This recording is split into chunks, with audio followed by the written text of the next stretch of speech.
Pernah kepikiran nggak soal benda paling canggih di alam semesta? Ternyata benda itu ada di dalam kepala kita masing-masing. Ya, otak manusia. Beratnya sih cuma sekitar 1,5 kilogram. Tapi isinya, wah, ini sebuah keajaiban yang super kompleks.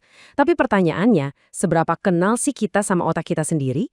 Nah, siap-siap ya, karena kita bakal bongkar fakta-fakta paling gila tentang superkomputer yang kita bawa kemana-mana ini. Oke, coba saya tanya deh, apa sih komputer paling kuat sekaligus paling efisien di dunia saat ini? Mungkin yang langsung kebayang itu superkomputer raksasa punya perusahaan teknologi, ya kan? Yang isinya ribuan prosesor, kabel di mana-mana, dan butuh pendingin segede gedung. Tapi gimana kalau saya bilang jawaban yang sebenarnya itu jauh-jauh lebih dekat dari yang Anda bayangkan?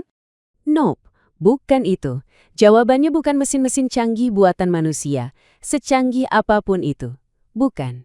Komputer paling hebat di jagat raya ini nggak dirakit di pabrik atau laboratorium manapun. Melainkan yang ini. Ya benar, komputer terkuat, paling jago beradaptasi, dan paling hemat energi di planet ini ada persis di antara kedua telinga Anda, otak kita. Inilah superkomputer biologis yang sebenarnya. Oke, karena kita udah setuju otak itu superkomputer, layaknya gadget canggih, dia pasti punya spesifikasi kan? Nah, spesifikasi otak kita ini benar-benar di luar nalar. Yuk, kita bongkar sama-sama. Nah, sekarang kita lihat lebih dalam nih, hardware dan software dari superkomputer ini. Kita mulai dari bagian paling dasarnya dulu ya, unit pemrosesannya. Jadi, di dalam kepala Anda itu ada sekitar 86 miliar neuron. 86 miliar. Coba bayangin, itu hampir sebanyak jumlah bintang di galaksi kita, Bima Sakti. Dan setiap neuron ini fungsinya kayak prosesor super mini yang kerja barengan. Tapi tunggu dulu, bukan jumlah neuronnya yang paling bikin melongo. Yang lebih gila lagi adalah 86 miliar neuron itu saling terhubung dan membentuk lebih dari 100 triliun koneksi. 100 triliun! Jaringan ini saking kompleksnya, internet yang kita pakai sekarang ini jadi kelihatan simpel banget kalau dibandingin.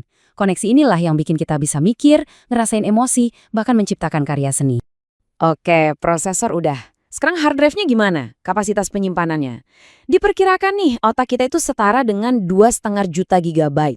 Biar gampang bayanginnya, itu cukup buat nyimpan video kualitas HD nonstop selama lebih dari 300 tahun. Luar biasa kan kemampuannya nyimpan memori dan informasi? Nah, ini dia bagian paling kerennya. Sistem operasinya. Namanya neuroplastisitas. Beda sama komputer biasa yang hardware-nya ya gitu-gitu aja, otak kita ini super fleksibel. Dia bisa terus-menerus mengubah dan bikin koneksi baru. Jadi, setiap kali Anda belajar hal baru, entah itu main gitar, belajar bahasa, atau sekedar coba resep baru, Anda itu sebenarnya lagi mengupgrade software di kepala Anda secara fisik. Keren banget kan? Saking fleksibelnya, kadang perkabelan otak ini bisa nyiptain fitur yang super unik. Contohnya, sinestesia. Ini fenomena langka di mana indera-indera kita itu kayak saling silang. Jadi, ada orang yang bisa melihat musik sebagai warna atau merasakan sebuah kata punya rasa tertentu di lidah. Ini bukti nyata kalau instalasi di kepala setiap orang itu bisa beda-beda dan unik banget. Oke, spesifikasinya udah gila banget kan? Terus gimana cara pakai alat secanggih ini dengan benar? Nah, ternyata nih banyak beredar mitos di buku panduan otak kita yang sebenarnya perlu diluruskan. Pasti pernah dengar dong mitos yang bilang kalau kita cuma pakai 10% dari kemampuan otak kita. Wah, ini kayaknya mitos paling terkenal soal otak ya. Tapi sayangnya, ini juga mitos yang paling salah kaprah. Faktanya, kita pakai 100% otak kita. 100%. Hasil pindaian otak atau brain scan itu nunjukin kalau seluruh bagian otak kita itu aktif terus-menerus, bahkan pas kita lagi tidur. Emang sih nggak semua bagian kerja maksimal di waktu yang sama kayak otot di badan kita. Tapi intinya, nggak ada satu bagian pun yang nganggur atau nggak kepake. Mitos berikutnya, multitasking. Banyak dari kita yang bangga bisa ngerjain banyak hal sekaligus.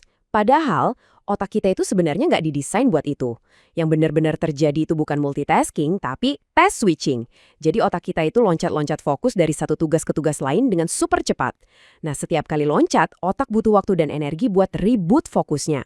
Ibaratnya kayak kita nutup satu aplikasi di komputer, terus buka aplikasi lain, bolak-balik.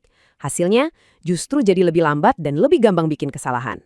Dan ini nih, Fakta yang paling bikin geleng-geleng kepala, semua kemampuan luar biasa tadi cuma butuh daya sekitar 20 watt. 20 watt itu lebih hemat dari bola lampu biasa di rumah Anda. Coba bandingin sama superkomputer beneran yang butuh jutaan watt buat jalan. Gak heran kalau efisiensi otak kita ini jadi kiblat atau impian para insinyur yang lagi ngembangin kecerdasan buatan atau AI. Nah, secanggih-canggihnya superkomputer pasti butuh perawatan rutin kan, biar performanya tetap oke. Sama juga dengan otak kita.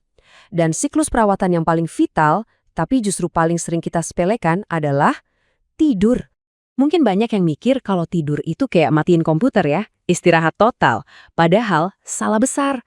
Justru pas kita tidur, otak kita itu lagi sibuk-sibuknya ngejalanin program maintenance yang super penting. Jadi ini bukan waktu buat shutdown, tapi waktu buat bersih-bersih besar-besaran. Proses bersih-bersih ini dikerjakan sama yang namanya sistem glimfatik. Anggap aja nih kayak pasukan pembersihnya otak kita. Mereka ini tim kebersihan yang kerja di shift malam, tugasnya nyapu semua sampah-sampah beracun, sisa metabolisme yang numpuk selama kita melek dan beraktivitas. Dan cara kerjanya ini jenius banget. Jadi pas kita tidur pules, sel-sel otak kita itu agak mengerut dikit, jadi ada celah atau ruang di antaranya. Nah, celah ini ngasih jalan buat cairan khusus di otak buat mengguyur dan membilas semua kotoran beracun yang nempel, termasuk protein yang sering dihubungin sama penyakit Alzheimer. Dan proses vital ini cuma bisa berjalan maksimal pas kita lagi tidur nyenyak. Terus apa yang terjadi kalau kita sering begadang dan ngelewatin jadwal bersih-bersih ini? Ya udah pasti, konsentrasi jadi buyar, ingatan jadi lemah, emosi gampang naik turun. Pernah ngerasa kayak ada kabut di kepala atau brain fog? Nah, itu salah satu efeknya. Dan yang lebih serem lagi, kalau dalam jangka panjang kita biarin sampah ini numpuk, itu sama aja kayak kita ngebuka jalan buat penyakit-penyakit berbahaya, kayak demensia. Oke, kita udah lihat betapa gilanya hardware, software, dan bahkan sistem maintenance dari otak kita. Sekarang pertanyaannya adalah, jadi apa artinya semua ini buat kita sehari-hari? Intinya begini, di dalam kepala Anda itu ada superkomputer biologis paling canggih yang pernah ada. Dia kuat, dia adaptif, dan super efisien. Dan bagian terbaiknya, Anda adalah sysadmin-nya. Anda yang pegang kendali. Anda yang bertanggung jawab atas perawatannya. Jadi, setelah tahu kalau tidur itu adalah kunci utama untuk membersihkan dan merawat mesin yang luar biasa ini, pertanyaannya jadi simpel banget. Gimana cara Anda akan merawat superkomputer Anda malam ini?